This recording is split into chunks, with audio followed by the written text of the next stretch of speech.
ప్రజాస్వామ్యబద్ధంగా ఎన్నికలు జరగడాన్ని తట్టుకోలేకపోతున్నారు జగన్. ఓటమి ఖాయమన్న భయంతో అడ్డగోలుగా మాట్లాడారు. సీఎం చంద్రబాబుకు శాపనార్థాలు పెట్టి తన నీచ బుద్ధిని బయటపెట్టారు.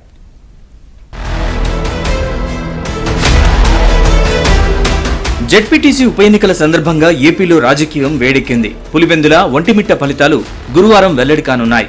అక్కడ ఎన్నికలు జరిగిన తీరు ప్రజాస్వామ్యబద్ధంగా లేదని, అధికార పార్టీ అరాచకాలకు పాల్పడిందని మాజీ సీఎం జగన్ విమర్శలు చేశారు. అవినాష్ రెడ్డితో పాటు తమ అభ్యర్థిని కూడా బయటికి రానివ్వలేదని ఆరోపించారు. దీనిపై తాము కోర్టును ఆశ్రయిస్తామన్నారు. ఈ క్రమంలో సీఎం చంద్రబాబుపై తీవ్ర వ్యాఖ్యలు చేశారు జగన్. చంద్రబాబు జీవితంలో ఇవే చివరి ఎన్నికలని, ఇకనైనా కృష్ణారామ అనుకుంటూ కూర్చుంటే పుణ్యం వస్తుందని, లేకపోతే నరకానికి వెళ్లాల్సి వస్తుందని శాపనార్థాలు పెట్టారు. ముఖ్యమంత్రిగా ఉన్నావు, నీ జీవితానికి బహుశా ఇది ఆఖరి ఎలక్షన్ కావచ్చు.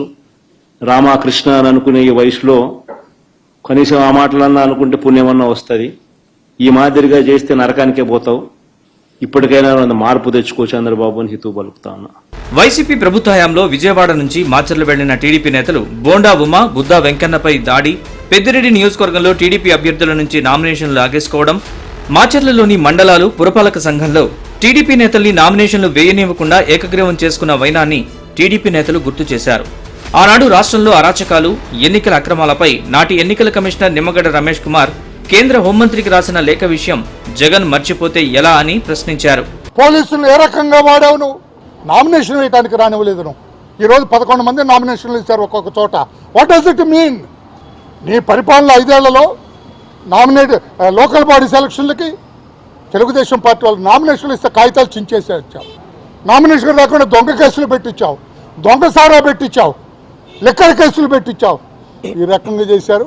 అందుకని ఆ పోలీస్ ఆఫీసర్స్ని దౌర్జన్యంగా మాట్లాడినా, పోలీస్ ఆఫీసర్లో యూనిఫామ్ ఇప్పుతామని చెప్పి, పోలీస్ ఆఫీసర్ని చంపేస్తామని చెప్పి, పోలీస్ ఆఫీసర్ని కోస్తే ఊరంతా సరిపోతాడని మాట్లాడినా వీళ్ళందరి మీద చర్యలు తీసుకోవాలి. మరోవైపు రాహుల్ గాంధీతో చంద్రబాబు టచ్ లో ఉన్నారన్న జగన్ వ్యాఖ్యలకు టీడీపీ కౌంటర్ ఇచ్చింది. అసలు దొంగ ఓట్ల గురించి జగన్ కు తెలిసినంతగా ఎవరికీ తెలియదని సెటైర్లు వేసింది. భారతదేశంలో ఓట్ల చోరీ, దొంగ ఓట్లకి మూలం ఎక్కడయ్యా? కేర్ ఆఫ్ వైఎస్ఆర్సీపీ కదా, జగన్మోహన్ రెడ్డి కదా. 5 ఏళ్లలో నువ్వు చేసినటువంటి అరాచకాలకు చివరికి ఏం జరిగింది? మా ఉరవకొండలోనే మొదలైంది కదా.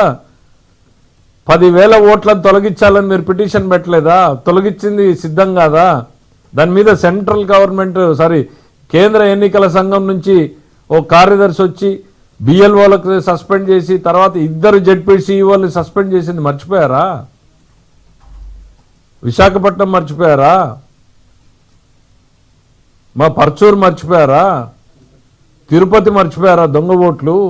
ఇప్పటికైనా జగన్ ప్రజాస్వామ్యబద్ధంగా ఉండడం నేర్చుకోవాలని, లేకపోతే వచ్చే ఎన్నికల్లో 11 సీట్లు కూడా రావని టీడీపీ నేతలు అన్నారు.